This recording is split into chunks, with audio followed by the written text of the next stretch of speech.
पिछले साल जब पहली बार लॉकडाउन से लोगों का सामना हुआ था, तब लोगों के लिए ये नई चीज थी। लेकिन धीरे धीरे लोगों ने ये सोचकर भी अपना समय काट लिया कि बीमारी से बचना जरूरी है। जब दूसरी लहर आई तो वो इतनी भीषण आई, ऐसा विकराल रूप आया कोरोना का कि लोगों को ये तो समझ में आ रहा है कि आज जान बचाने के लिए यही एक विकल्प हमारे सामने है। लेकिन इसके साथ ही लोगों को ये समझ नहीं आ रहा कि अब जान बचाएं तो कैसे, अब यहां से निकलें तो कैसे। बहुत जरूरी है कि आज इस समस्या को साथ साथ में परख कर चलना होगा।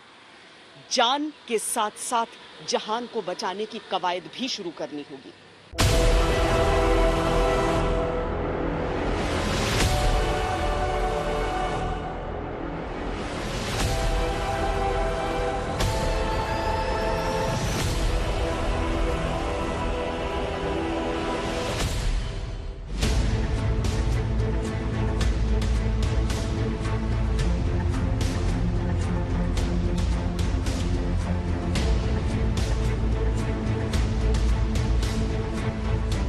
दुकानों के बंद शटर के पीछे इंसानों की मजबूरी की कहानियां हैं। अभी तक लास्ट 1 ईयर में हम लोग 30% से पूरे सैलून कम्युनिटी में 30% से ऊपर सेल्स नहीं आई है। So if we are only talking about 30% sales, तो प्रॉफिट्स तो बहुत दूर की बात है।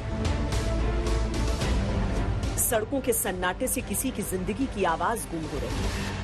कैसा चल रहा है आप लोग का आजकल कामकाज? मैडम काम तो बिल्कुल नहीं है, बिल्कुल काम नहीं है। आते हैं यहाँ पर मत्था टेक के चले जाते हैं।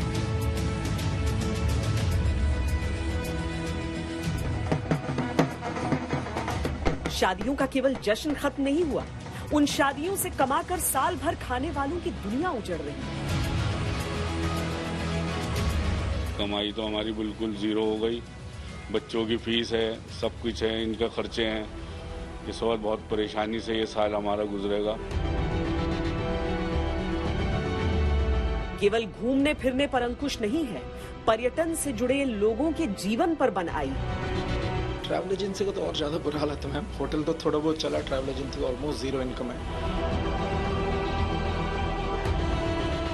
जीवनी से जुड़ा यही संकट था जिस वजह से प्रधानमंत्री नरेंद्र मोदी ने कह दिया था कि राष्ट्रव्यापी लॉकडाउन नहीं लगाया जाएगा और राज्य भी इसे अंतिम विकल्प माने। आज की स्थिति में हमें देश को लॉकडाउन से बचाना है।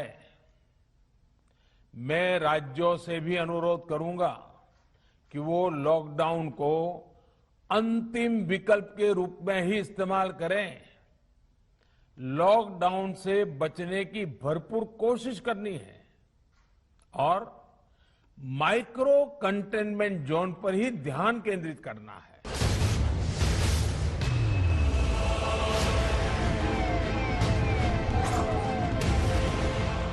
लेकिन कोरोना ने दूसरी लहर में ऐसा विकराल रूप धारण किया कि लॉकडाउन अंतिम ही नहीं, इकलौता विकल्प रह गया।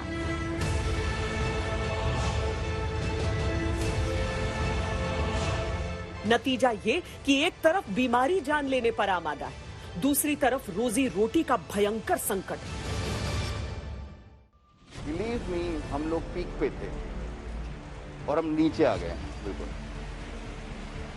You know, for no faults of ours, of course किसी की भी गलती नहीं है। मैं ये नहीं बोलूंगा किसी की भी गलती है, किसी की भी गलती नहीं है, बट कोई ऑप्शंस तो मिले।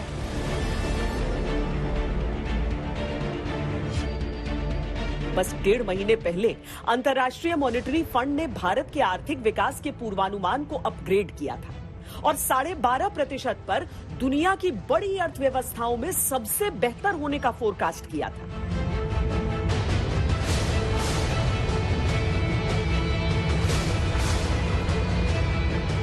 पर 6 हफ्तों में जैसे दुनिया ही बदल गई।